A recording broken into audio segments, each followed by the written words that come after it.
Brett Favre. New text messages show the pressure former NFL quarterback Brett Favre was putting on then Mississippi Governor Phil Bryant.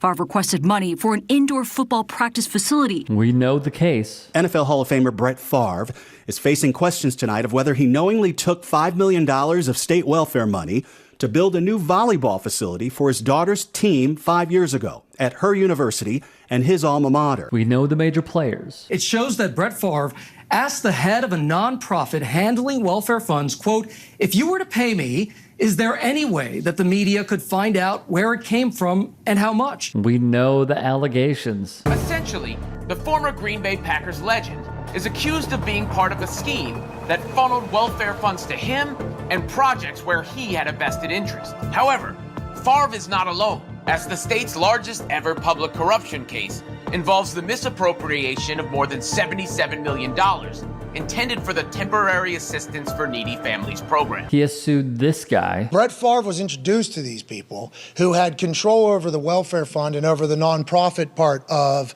the Mississippi government funds. And after his lawyer talked a big game, I guarantee you the jury in Mississippi will make certain he learns how to apologize. It's going to cost Pat McAfee millions of dollars. And if it bankrupts him, then he will have learned his lesson about you don't try to promote yourself by inappropriately and improperly attacking somebody else. He's gonna learn a lesson the hard way.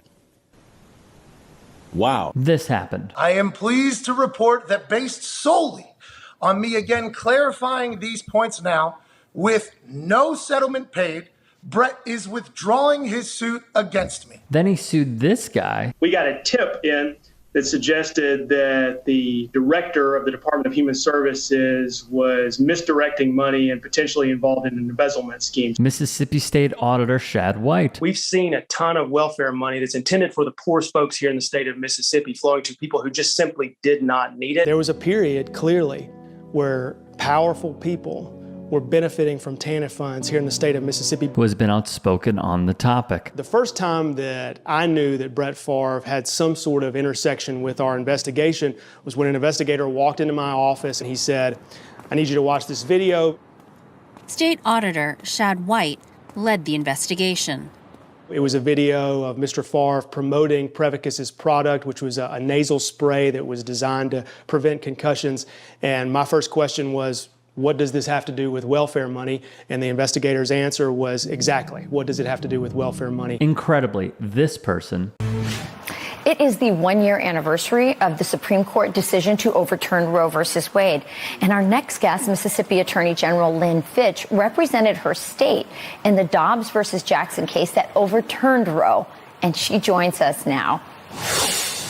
Lynn, it's so great to have you. Mississippi Attorney General Lynn Fitch would get involved in the case, which appears to be out of spite for Auditor White. AJ Perez of Front Office Sports would go on to report an outside law firm was handling the welfare scandal case, not Fitch and her office, which was quite a surprising twist, if I do say so myself. Essentially, they would let Shad White fend for himself. Now, the reason that Fitch may want to let White fend for himself is because possibly, via Perez, when Fitch learned White was writing a book on the scandal, she pulled AG lawyers from defending White in his defamation suit brought by Brett Favre. White's own lawyers in his office are serving as his counsel. Pretty interesting. How about this guy? Typical white conservative male that's stuck in his own little world that doesn't give a damn about anything that doesn't impact him. NFL Hall of Famer Shannon Sharpe. Well, in October of 2023, USA Today would go on to report that a federal judge dismissed Favre's defamation suit against Shannon Sharpe when he was with FS1. The former tight end accused the former quarterback of, quote, taking from the underserved and said he, quote, stole money from people that really needed that money as part of the humongous public corruption case, not just with Favre and others allegedly taking money from the poorest in the country, but the poorest in the union. Favre was ticked, all right? He did not agree with this being thrown out. and he wanted to continue trying to go on offense. But like his career has shown, reflecting his football career, he had another unforced error and embarrassed himself. From Mississippi Today, on Monday, the United States Fifth Circuit Court of Appeals rejected a request by Favre to resurrect a defamation suit against Shannon Sharpe, who said on his September 14, 2023 show that the former Southern Miss and Packers QB stole funds from the Temporary Assistance for Needy Families government program meant for those living in poverty. Michael McCann is a really good writer that has worked for many outlets, including Sports Illustrated in their heyday. He now writes for Sportico. Judge Leslie Southwick reasoned that Sharpe was simply offering strongly stated opinions about a widely reported welfare scandal. McCann's piece would go on. Southwick, in an opinion joined by Judges Kyle Duncan and Jeremy Comodal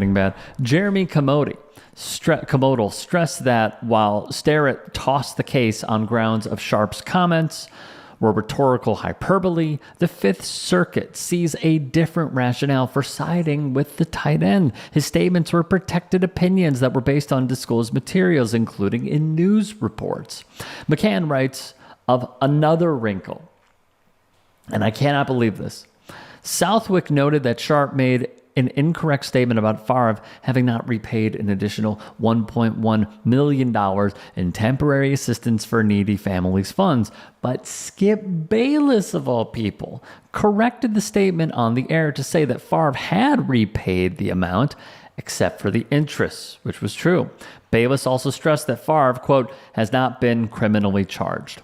McCann would lay out the case that in some aspect, Sharpe could thank Bayless for correcting him, though I still believe the ruling of strongly worded statements based on news reports would remain as fact, take precedent, and this case would be thrown out again. Let me just also say this. Having covered the Brett Favre scandal from the beginning, along with many other media members, it is rather shocking. And I understand that if litigation is ongoing, that you don't want to criminalize yourself by giving interviews, potentially with people that could get you caught in a bind. But him going on Newsmax and with Eric Bolling, who he hosted a podcast with before all this came out, where he said that he thought Derek Chauvin did not mean to intentionally kill George Floyd. Idiotic statement, among many others on the Bowling for Favre podcast. He will go on Fox News. He will go on The Blaze. He will go on all these other networks, except for those that will question him and those that will remain objective. So I would like to bring him on, not with counsel, not with a publicist, not with a PR person, just him. I welcome him. He will not do it because he knows what will happen when there is somebody, whether it is me, whether it is ABC News, whether it is other outlets, it doesn't matter. Anyone who's trying to uncover the truth, he knows that he is not up for it. He is not game. Another note, he keeps putting out these tweets that I have to believe is simply trying to drive up engagement because he probably is in the creator program with X, is my opinion. And it's all, as we have seen from the Tim Pools and the N wokeness and all those other crappy individuals on the platform, that has flat out destroyed it at Musk's behest. Engagement drives revenue. He's putting out really what I feel like is, clickbaity and engagement tweets like this. But if we were to just try to dissect this, we know of his history. We know of the allegations against him. We know through text messages from the journalists like Anna Wolf at Mississippi Today, the Clarion Ledger, others, and how he was, it appears, involved in this scheme, that Actually, one of the most American things is taking care of your fellow Americans, not taking advantage of them. This whole pickup truck nonsense reminds me of when he was sold as the good old American boy in Wrangler jeans. The problem is the jig is up, Brett. The jig is up. The act is up. We know who you are. We know the company you keep. We know the character that you possess. And it is simply as un-American as it could possibly get. That is what you have shown us. That's who you are. If you can and are willing, please become a paid member here at TYT Sports. And or go to tyt.com/join. In addition, you can follow me on Twitter, Instagram, and TikTok. Appreciate it. Have a great day.